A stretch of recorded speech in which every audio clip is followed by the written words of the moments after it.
નમસ્કાર વિદ્યાર્થી મિત્રો, કેમ છો? મજામાં ને? આ જ્ઞાન સેતુ કાર્યક્રમમાં આપ સૌનું હાર્દિક સ્વાગત છે. આ જ્ઞાન સેતુ કાર્યક્રમમાં આજે આપણે આપની બુકલેટ લઈને જ બેસવાનું છે, પરંતુ તેમાં જોડે જોડે કંઈ ફિલઅપ કરવાનું નથી. હા, તમે એમાં કંઈ સૂચના જરૂર જણાય તો નોંધ કરવાની છૂટ છે. તો આજે આપણે આ કાર્યક્રમની શરૂઆત એક નાનકડા પ્રસંગથી કરીશું. બહુ વર્ષો પહેલાંની વાત છે. એક વ્યક્તિ ઝાડ નીચે બેઠો હતો અને ઝાડ હતું સફરજનનું. અચાનક જ એક સફરજન ઝાડ ઉપરથી નીચે પડ્યું. તો એ વ્યક્તિના મનમાં વિચાર આવ્યો કે ભાઈ આ સફરજન ઝાડ ઉપરથી નીચે જ કેમ પડ્યું? બસ આ વિચારથી એક મહાન શોધ થઈ, જે છે ગુરુત્વાકર્ષણ બળ. અને આ વ્યક્તિ કોણ હતા ખબર છે? યાદ હશે તમને, તમે ભણી જ ગયા છો, અગાઉના ધોરણોમાં આ વિશે આવી જ ગયું છે. હા, સરસ. Sir Isaac newton. તેમને ગુરુત્વાકર્ષણ બળના નિયમો આપ્યા અને સાથે સાથે બળ અને ગતિના નિયમો પણ આપ્યા. તો આજે આપણે બળ અને ગતિના નિયમો વિશે જોઈશું. તમે રોજબરોજના જીવનમાં કેટલીય ક્રિયાઓ કરો છો. દાખલા તરીકે સાયકલ ચલાવવી, પેનની મદદથી લખવું, આવી ઘણી બધી ક્રિયાઓ કરો છો, બરાબર ને? તો આવી કેટલીક ક્રિયાઓ તમારા જ્ઞાન સેતુમાં બુકલેટમાં આપેલી છે. તે કોષ્ટક આજે આપણે ફિલઅપ કરવાનું છે. જુઓ અહીંયા કે આપણને કેટલીક પરિસ્થિતિઓ આપેલી છે. એ પરિસ્થિતિઓમાં દરવાજો ખોલવો કે બંધ કરવો, હોકી સ્ટિકથી દડાને અટકાવવો, વોલીબોલને સામસામેના મેદાનમાં મોકલવો, સાયકલને અચાનક ઊભી રાખવી, આમ છેક 9 નંબર સુધી આપણને જુદી જુદી પરિસ્થિતિઓ આપેલી છે. આ પરિસ્થિતિની સામે અલગ અલગ બીજી પરિસ્થિતિ આપેલી છે, જેમાં ખેંચવું, ધક્કો મારવો, ગતિમાં લાવવું, ગતિ અટકાવવી, ગતિની દિશા બદલવી, પદાર્થનો આકાર બદલાય છે કે નહીં. બસ આ કોષ્ટકમાં પરિસ્થિતિની સામે જ્યાં લાગુ પડે ત્યાં ખરાની નિશાની કરવાની છે. તો આપણે પહેલાં જોઈએ, દરવાજો ખોલવો કે બંધ કરવો. તો એને આપણે કેવી રીતે કરીશું? ખેંચીશું કે ધક્કો મારીશું? તો દરવાજો ખોલવા માટે આપણે ખેંચીએ છીએ અને અમુક ધક્કો પણ મારવો પડે છે. તો એ બંનેમાં આપણે ખરાની નિશાની કરીશું. અને એના આધારે શું થશે? એ પદાર્થ ગતિમાં આવશે, ગતિ અટકાવશે, ગતિની દિશા બદલશે કે પદાર્થનો આકાર બદલાશે? હા, ખરું, ગતિમાં આવશે. જો અહીંયા આપણે કેવી રીતે ખરું કરવાનું છે. જો બે પરિસ્થિતિઓમાં આપણે અહીંયા ખરું કરેલું છે. ચોથા નંબરમાં સાયકલને અચાનક ઊભી રાખવી. સાયકલને અચાનક ઊભી રાખવા માટે શું કરીએ આપણે? કે આપણે એની બ્રેક દબાઈએ. બ્રેક દબાઈએ એટલે એ બ્રેક આખી ખેંચાય, એટલે એ ખેંચવાની પ્રક્રિયા થઈ અને એના લીધે શું થાય? ગતિ અટકાવવી શકાય. બરાબર છે? તો આ બધી જ પરિસ્થિતિઓ તમારે એ પુસ્તિકામાં આપણે ખરાની નિશાની કરવાની છે. અને એમાં જરૂર જણાય તો તમે જાતે પણ એમાં ઉદાહરણ 1-2 ઉમેરી શકો છો. તો આ ઉપરની તમામ પ્રક્રિયાઓ આપણે જોઈ, તો એમાં આપણે જોઈએ છીએ કે પરિસ્થિતિમાં ફેરફાર લાવીએ તો એમાં શું કરવું પડે? આપણે એને ખેંચવી પડે કાં તો ધક્કો મારવો પડે.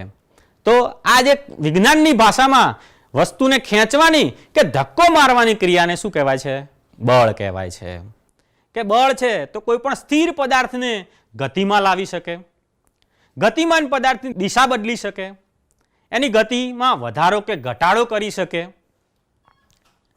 એના આકારમાં પણ ફેરફાર કરી શકે. બરાબર છે?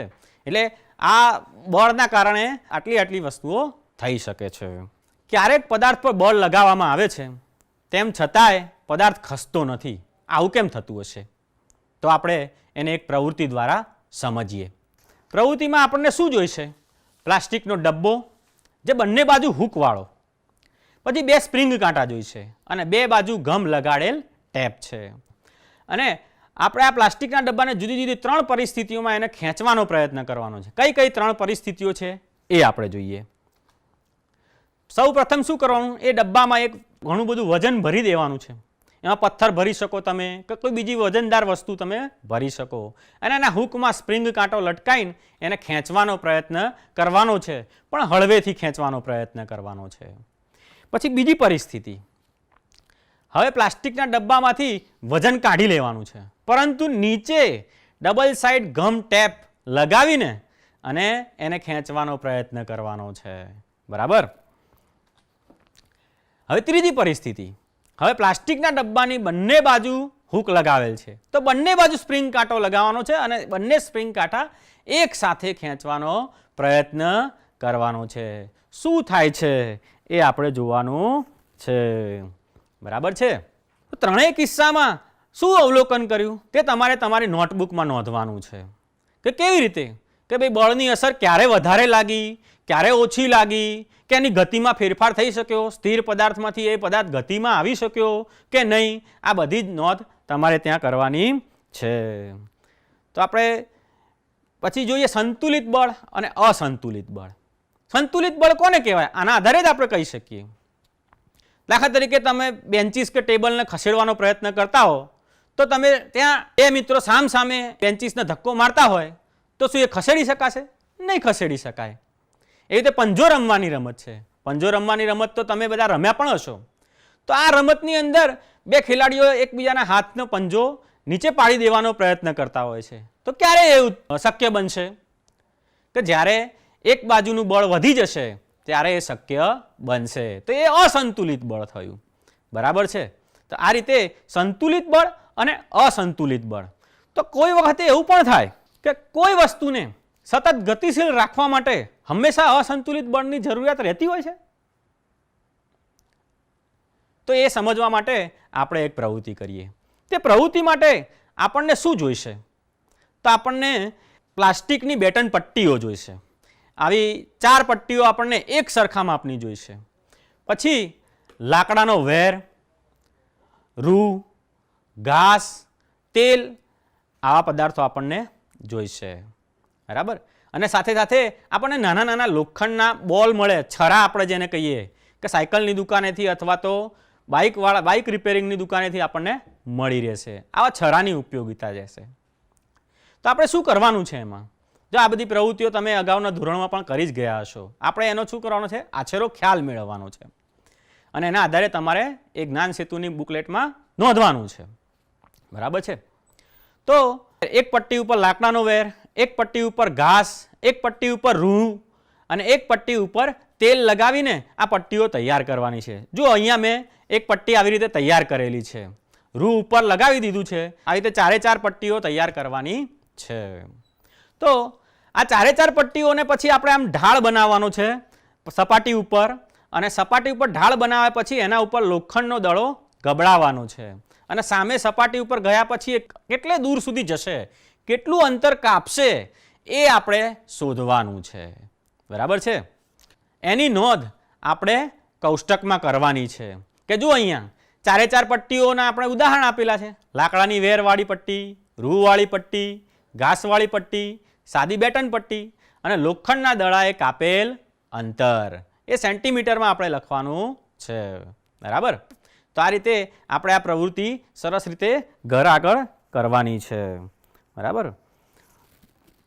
તો એના આધારે કેટલાક પ્રશ્નો ઉત્પન્ન થાય કે ભાઈ કયા દ્રવ્યની જાતમાં લોખંડનો દડો સૌથી ઓછું અંતર કાપશે, કયા કિસ્સામાં લોખંડનો દડો વધુ અંતર કાપશે. અને છેલ્લો પ્રશ્ન, ઘર્ષણ ઓછું થતું જાય તેમ લોખંડનો દડો ઓછું અંતર કાપે છે. વિધાન સત્ય છે કે અસત્ય? ઘર્ષણ ઓછું થતું જાય તેમ લોખંડનો દડો ઓછું અંતર કાપશે? વિચાર કરો. હા, બરાબર, કે લોખંડનો દડો ઘર્ષણ ઓછું થવાથી વધારે અંતર કાપશે. બરાબર ને? તો હવે આપણે આપણી જ્ઞાન સેતુની બુકલેટમાં પ્રશ્નો આપેલા છે કેટલાક બીજા, તો એ પ્રશ્નો પણ આપણે અહીંયા જોઈશું. કયા કયા પ્રશ્નો આપેલા છે?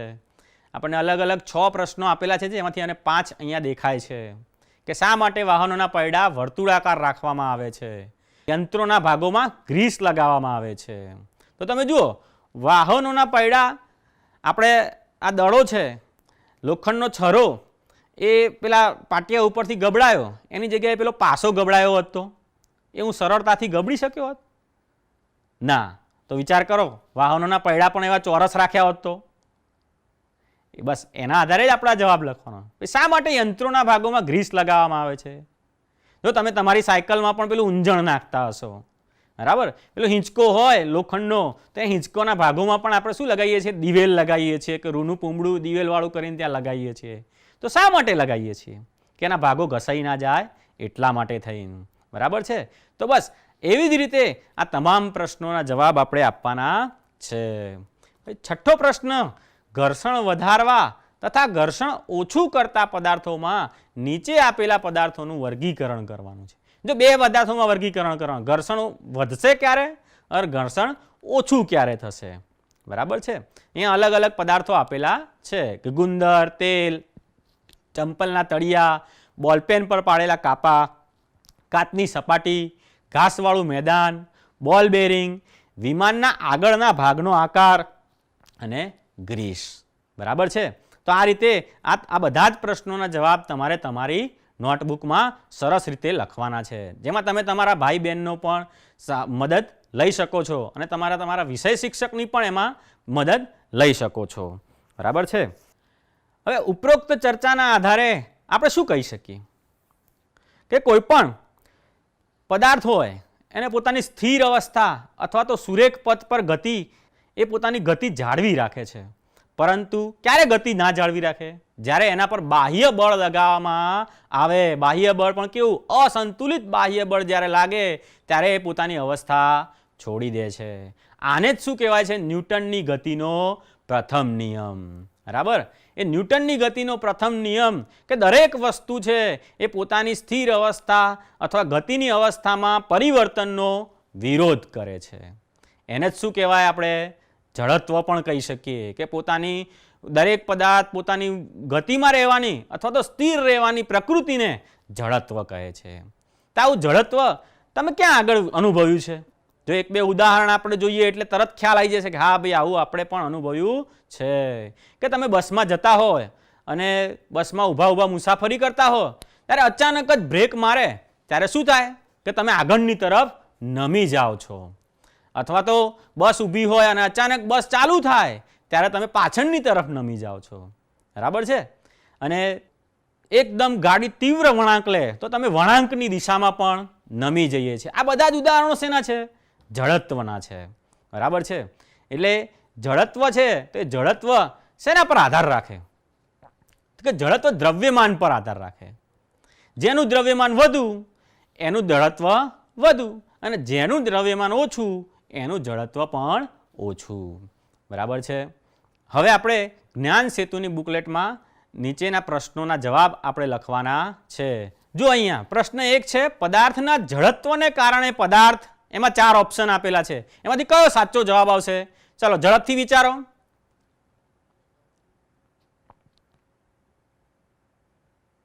હા, ખરું કે ભાઈ તેની ગતિની અવસ્થામાં થતા ફેરફારનો વિરોધ કરે છે. સી ઓપ્શન સાચો જવાબ આવશે. બરાબર છે.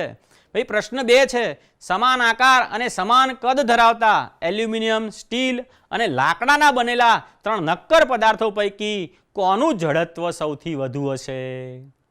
તો આપણે હમણાં જ જોયું કે જેનું દ્રવ્યમાન વધુ એનું જડત્વ સૌથી વધારે હશે. બરાબર છે. એવી રીતે આપણે અહીંયા બીજા પણ કેટલાક 4 પ્રશ્નો છે. એ 4 પ્રશ્નો ખોખોના ખેલાડીઓ ઉભળક સ્થિતિમાં કેમ બેસે છે, ખાલી કબાટને સહેલાઈથી ખસેડી શકીએ છીએ, જ્યાં લાકડાના કબાટ જો પુસ્તકથી ભરી દેવામાં આવે તેને સહેલાઈથી ખસેડવું શક્ય નથી, કોઈ વસ્તુનું દ્રવ્યમાન ખાલી જગ્યાનું માપ છે, અને આ ન્યૂટનની ગતિનો પ્રથમ નિયમ થયો, તેના આધારે બળની વ્યાખ્યા આપવાની છે. બરાબર છે. આ બધા જ પ્રશ્નોના જવાબ તમારે તમારી નોટબુકમાં સરસ રીતે લખવાના છે. હવે આપણે ન્યૂટનની ગતિનો બીજો નિયમ જોઈએ. ન્યૂટનની ગતિનો બીજો નિયમ શું કહે છે? આપણને એ બળનું મૂલ્ય આપે છે. બળનું મૂલ્ય આપે છે એટલે બળનું મૂલ્ય દ્રવ્યમાન અને વેગના ગુણાકાર બરાબર થાય છે, અને એનો આઘાત સમજાવે છે. બરાબર છે. હવે આઘાત એટલે શું? આપણે એક ઉદાહરણ દ્વારા સમજીએ. એક ટ્રક છે તે 10 કિલોમીટર પ્રતિ કલાકની ઝડપથી ધીમે ધીમે જઈ રહી છે, અને જો એ વ્યક્તિને ટક્કર મારે તો વ્યક્તિનું મૃત્યુ થઈ શકે છે. એવી રીતે બંદૂકની ગોળી છે, નાની એવી બંદૂકની ગોળી છે, એ બંદૂકમાંથી છૂટે છે તો કોઈ વ્યક્તિને વાગી જાય તો એ વ્યક્તિની ત્યાં જ મૃત્યુ થઈ શકે છે. જો તમે અહીંયા ટ્રક છે તે ઘણું મોટું છે પણ એની ગતિ કેવી છે? ઓછી છે. અને બંદૂક છે, બંદૂકની ગોળી છે, તો એ શું છે? એકદમ નાની, પણ એની ગતિ કેવી છે? વધારે છે. એટલે દ્રવ્યમાન અને વેગ આ બંનેના આધારે આપણે બળનું મૂલ્ય આપીએ છીએ. આમ વસ્તુ દ્વારા ઉત્પન્ન થતો વેગ એ વસ્તુના દ્રવ્યમાન અને એના વેગ ઉપર આધાર રાખે છે. એટલે આ દ્રવ્યમાન અને વેગ સાથે સંબંધિત રાશિ કઈ? તો કે વેગમાન. બરાબર ને? એ તમે ગઈ વખતે ભણી જ ગયા છો. બરાબર? એટલે આ વેગમાન છે તો કે દ્રવ્યમાન અને વેગના ગુણાકારને શું કહેવાય? વેગમાન કહેવાય છે. બરાબર છે? ગતિનો બીજો નિયમ શું કહે છે? કોઈ વસ્તુના વેગમાનના ફેરફારનો સમય દર તેના પર લાગતા અસંતુલિત બળ જેટલો અને બળની દિશામાં હોય છે. બરાબર છે? તો આ ગતિના બીજા નિયમની ઉપયોગિતા શું? તો કે આપણે ક્રિકેટમાં જોઈએ છીએ કે કોઈ પણ ખેલાડી કેચ પકડવા જાય છે ત્યારે પોતાનો હાથ શું કરે છે? પાછળની તરફ લઈ જાય છે. આમ થોડો પાછળની તરફ લઈ જાય છે. એટલે શું થાય છે? એની દડાની જે ગતિ છે શૂન્ય થવામાં એને મદદરૂપ થાય છે. જો હાથ આમના આમ રાખે તો એના હાથને ઈજા થવાનો ભય રહે છે. બરાબર? પછી એવા બીજા ઉદાહરણો પણ છે કે ઈંડાને ટ્રેમાં રાખવામાં આવે છે. કરાટેનો ખેલાડી છે તો એક જ ઝાટકામાં બરફની પાટ તોડી નાખે છે. આ બીજા બધા ઘણા બધા ઉદાહરણો છે, એ તમારે જાતે શોધવાના છે. બરાબર છે? હવે આ જે ન્યૂટનની ગતિનો બીજો નિયમ છે એના આધારે આપણે કેટલાક પ્રશ્નોના જવાબ આપવાના છે. જો અહીંયા પહેલા જ આપણને શું આપ્યું છે? જોડકા જોડો. એમાં 4 રાશિઓ આપેલી છે: વેગ, પ્રવેગ, વેગમાન અને દળ, અને એના એકમો આપેલા છે. એના એકમો સાથે એને જોડવાનું છે. અને બીજા કેટલાક પ્રશ્નો આપેલા છે કે વેગમાનની વ્યાખ્યા આપો, વેગમાનના સંદર્ભમાં બળનું અર્થઘટન સમજાવો. આપણી પાસે 4 ગાડી છે, જે પૈકી ગાડીનું દ્રવ્યમાન 2000 કિલોગ્રામ છે, એક ગાડીનું દ્રવ્યમાન 800 કિલોગ્રામ છે, સીમાં દ્રવ્યમાન 1500 કિલોગ્રામ છે તથા ડી ગાડીનું દ્રવ્યમાન 2000 કિલોગ્રામ છે. આ તમામ ગાડીઓ સમાન વેગથી કોઈ દિવાલમાં અથડાય છે તો કઈ ગાડી દ્વારા દિવાલ પર વધુ આઘાત ઉત્પન્ન થાય છે અને શા માટે? જો અહીંયા આઘાત વિશે આપણે આગળ જ જોયું, હમણાં જ જોયું કે દ્રવ્યમાન અને વેગના ગુણાકારને, એટલે દ્રવ્યમાન અને વેગમાંથી જે વધારે હોય એના આધારે, અહીંયા વેગ તો સમાન છે એટલે જેનું દ્રવ્યમાન વધારે એ સૌથી વધારે આઘાત ઉત્પન્ન કરશે. બરાબર છે? આ 4 પ્રશ્નો તમારે તમારી નોટબુકમાં લખવાના છે. બરાબર છે? ન્યૂટનની ગતિનો આ બીજો નિયમ આપણે શીખ્યા. હવે ન્યૂટનની ગતિનો ત્રીજો નિયમ, એના માટે આપણે 2 શબ્દો શીખવા પડશે: ક્રિયાબળ અને પ્રતિક્રિયાબળ. તો આપણે એક ઉદાહરણ દ્વારા સમજીએ કે ફૂટબોલની મેચ ચાલી રહી છે. એમાં બધા ખેલાડીઓ, એક ખેલાડી દોડતો દોડતો બીજા ખેલાડીને અથડાય છે, ત્યારે ઈજા કોને થશે? જે દોડતો તો ખેલાડી એને થશે કે જે સામે ઊભો તો ખેલાડી એને થશે? હા, ઈજા બંનેને થશે. ઈજા બંનેને થશે. તો જે ફૂટબોલનો ખેલાડી જે દોડી રહ્યો છે એ કયું બળ લગાવશે? તો કે ક્રિયાબળ. અને ક્રિયાબળના કારણે સામેથી કયું બળ આવશે? પ્રતિક્રિયાબળ આવશે. એટલે ક્રિયાબળ અને પ્રતિક્રિયાબળ કેવા છે? સમાન મૂલ્યના. અને કેવા છે પાછા? વિરુદ્ધ દિશામાં લાગે છે. ક્રિયાબળ અને પ્રતિક્રિયાબળ સમાન મૂલ્યના અને પરસ્પર વિરુદ્ધ દિશામાં લાગે છે. એટલે આપણે કહી શકીએ કે એકલા અટુલા બળનું કોઈ અસ્તિત્વ નથી. બળો હંમેશા કેવા હોય છે? જોડમાં હોય છે. બરાબર છે? ને પરસ્પર વિરોધી બળોને શું કહેવાય? ક્રિયાબળ અને પ્રતિક્રિયાબળ કહે છે. અને આ જ છે જે ન્યૂટનની ગતિનો ત્રીજો નિયમ આપે છે. ત્રીજો નિયમ આપણને શું કહે છે? કે પદાર્થ પર લાગતા બળ પરસ્પર સમાન મૂલ્યના અને વિરુદ્ધ દિશામાં હોય છે. તો એના માટે આપણે એક પ્રવૃત્તિ જોઈએ. જો પાઠ્યપુસ્તકમાં આપણને એક પ્રવૃત્તિ આપેલી છે કે 2 સ્પ્રિંગ કાંટા લેવાના છે. એક સ્પ્રિંગ કાંટાને આપણે ક્યાં? દિવાલની જોડે લટકાવી દેવાનો, બીજો સ્પ્રિંગ કાંટો એના હૂકમાં લગાવી, હવે એને ખેંચવાનો પ્રયત્ન કરવાનો છે.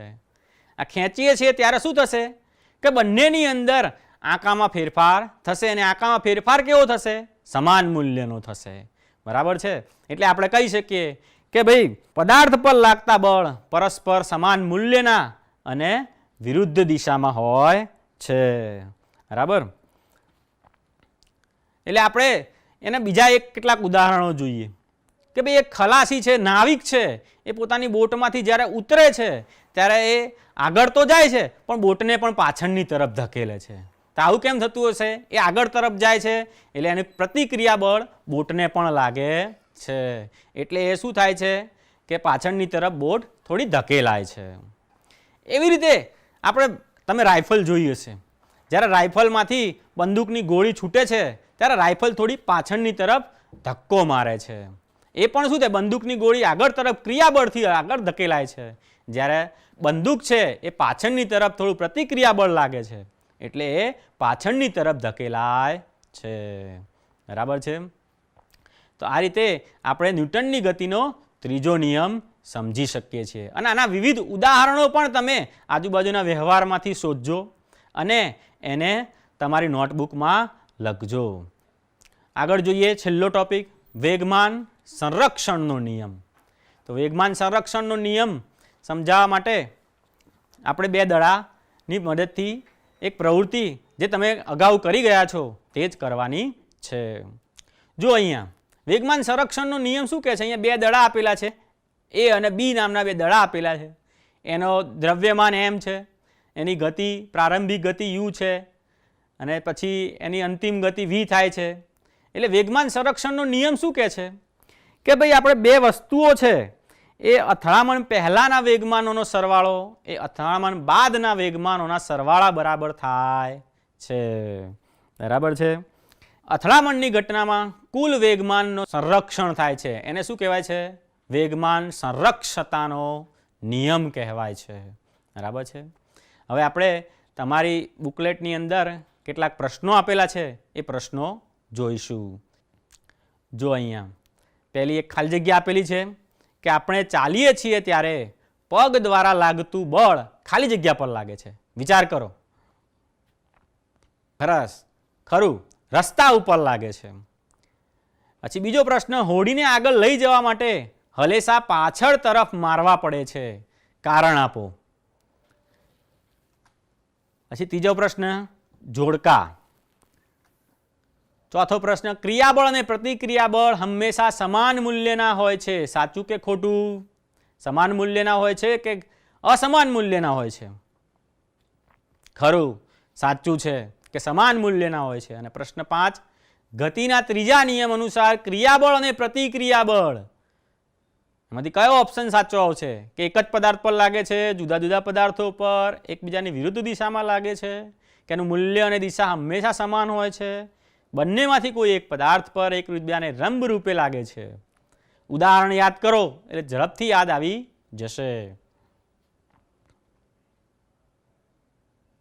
હા, ખરું, બી ઓપ્શન આવશે કે હંમેશા જુદા જુદા પદાર્થો પર એકબીજાની વિરુદ્ધ દિશામાં લાગે છે. બરાબર? હવે છેલ્લા બે પ્રશ્નો આપણે અહીંયા જોઈ લઈએ કે બે સમાન ગોળીઓ પૈકી એકને હલકી રાઇફલ દ્વારા અને બીજીને ભારે રાઇફલ દ્વારા સમાન બળથી છોડવામાં આવે છે, તો કઈ રાઇફલ દ્વારા ખભા ઉપર આઘાત વધુ લાગશે? શા માટે? બરાબર? આઘાત માટે કોણ જવાબદાર છે? કે દ્રવ્યમાન અને વેગ. દ્રવ્યમાન વધુ હોય તો પણ આઘાત વધુ લાગે અને વેગ વધારે હોય તો પણ આઘાત વધારે લાગે. અહીંયા તમે વિચારો કઈ રાઇફલ વડે વધારે આઘાત લાગશે, એના આધારે તમારે અહીંયા જવાબ લખવાનો છે. અને પ્રશ્ન 7, કોઈ ઘોડાગાડીને અચળ ઝડપથી ગતિમાં રાખવા ઘોડાએ સતત બળ લગાડતા જ રહેવું પડે, શા માટે? બરાબર છે? અહીંયા આપણે ન્યૂટનની ગતિના 3 નિયમો અને વેગમાન સંરક્ષતાનો નિયમ અહીંયા આપણે જોયો, જે અગાઉ તમે પહેલાં શીખી જ ગયા છો. હવે આ બધા જ પ્રશ્નોના જવાબ તમારે તમારી નોટબુકમાં લખવાના છે અને તમારા વિષય શિક્ષકને બતાવવાના છે. જો જરૂર પડે તો તમે તમારા મોટા ભાઈ બહેન અથવા મમ્મી પપ્પાની પણ મદદ લઈ શકો છો.